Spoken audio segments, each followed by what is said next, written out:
குடியாத்தம் அரசினர் திருமகள் ஆலைக் கல்லூரி 58ஆம் ஆண்டு விளையாட்டு விழா மாணவ மாணவிகளுக்கு பரிசுகள் சான்றுகள் வழங்கப்பட்டது.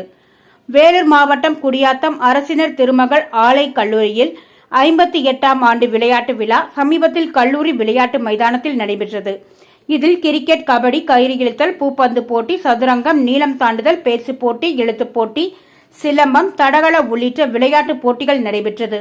இதில் வெற்றி பெற்ற மாணவ மாணவிகளுக்கு கல்லூரி அரங்கில் பரிசு வழங்கும் நிகழ்ச்சி நடைபெற்றது.